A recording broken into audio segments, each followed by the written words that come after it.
I've been promising you to our listeners for some time because we've been talking ad nauseum about this crap. And now we have to teach them how to fight back. I've got to arm them. What do they need to do? How do we secure a phone call from Intercept? You're the expert. What do we do? So we have an app that's available on iTunes and Android stores that once downloaded enables any two devices with the app to have a military-grade encrypted call between the two devices. And so simply, you download it, you're up and running, you get a secure number, you can call anywhere around the world on any network around the world, and you have a very, very high level of security over that call or that text message, each one being individually encrypted. Interesting. So it's an extreme level of encryption. Wonderful. Now, let's see, if you don't mind, what's the website? Where can your listeners, is it a website or an 800 number, or what's best for them? No, actually, if you're on, you've got an Apple device, and you go to the App Store and you type in Seecrypt, Seecrypt, you'll find it in the store. You download it for free. We give it to you 3 months for free, and then every time you invite somebody to call, which clearly you need to do in order to have a conversation, you get another month for free, okay, up to a year. I'll tell you, the company name Seecrypt, Correct. That's what they need to do. Okay, we are arming you. We are arming you to fight back against Barack Obama. Now you don't have to sit there and have all of your calls listened to by the White House. Now you can fight back. Harvey, give me a sense of how bad you think this is. I mean, you're the expert. We know what's coming out. I mean, I don't know a whole lot more about this than the general public. I mean, how bad do you think this is? Tell me what you think is going on. Where's the end of this? What's the scope of it? So I think internationally, people are much more used to being intercepted in the Middle East, in Africa, Asia. You know, surveillance, invasive surveillance is much more commonplace. I think generally Americans felt safe that they weren't being intercepted. I'm not quite sure why they ever felt that, but obviously the NSA revelations have, burst that bubble pretty badly. And, I think the NSA has clearly run roughshod over the Fourth Amendment, and, the concept of probable cause can't really be reconciled with intercepting data from the entire country. Is it the case that the state, certainly in the United States, but even the big European states, I mean, certainly Russia and China, I mean, the state apparatus armed with technology is simply out of control all over the world? Well, that's right, Jack. And I mean, even if you go back to the conflict in Libya, I mean, Colonel Gaddafi was intercepting the entire country. So this equipment is readily available all around the world for states and foreign entities to do this pretty much unchecked at the moment.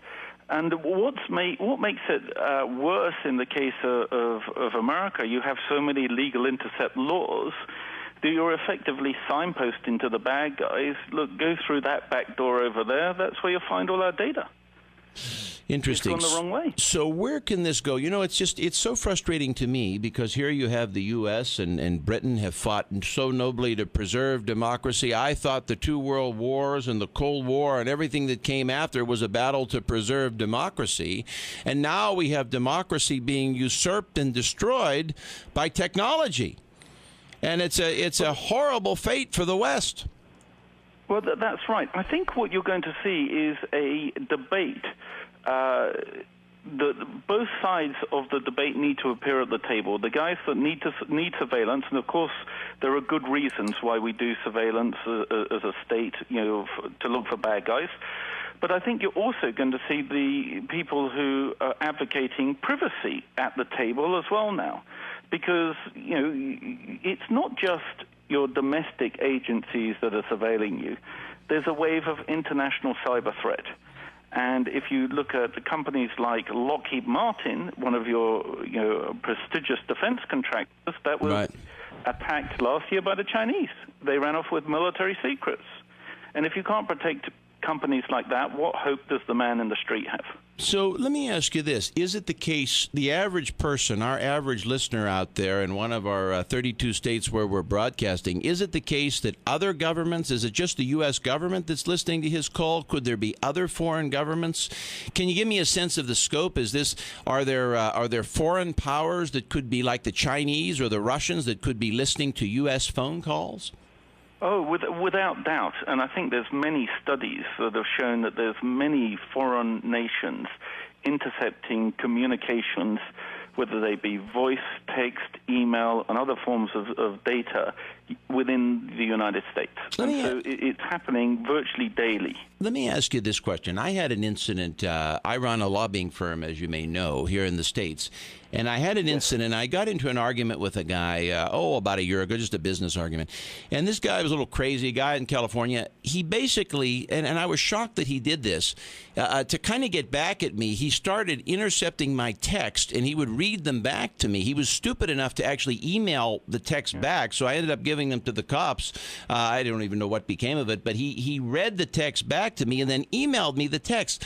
How could an individual, this is just some businessman in California, how could an individual have that technology where they can pick off your text like that? I was shocked. I mean, he's not a government. Oh, yeah. No, but it's actually, I mean, the technology has made such giant advances, and the ability to intercept cell phone traffic has become much, much easier. And essentially with maybe $500 to $700, you can purchase equipment off of the internet. You can download a bit of software, and you're up and running.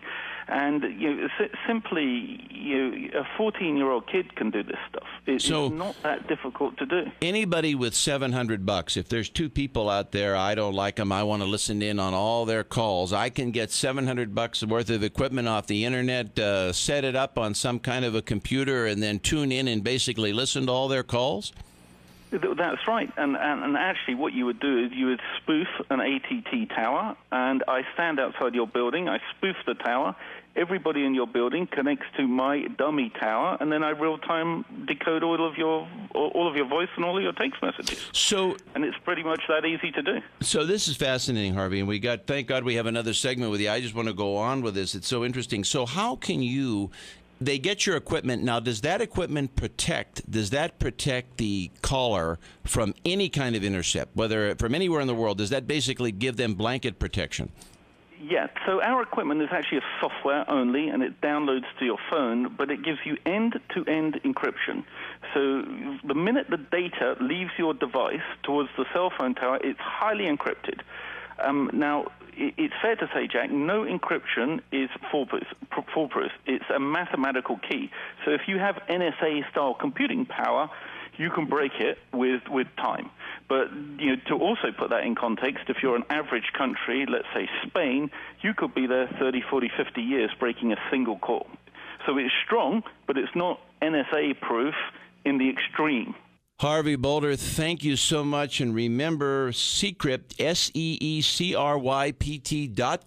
Go on to Seecrypt.com, and you can protect your phone calls.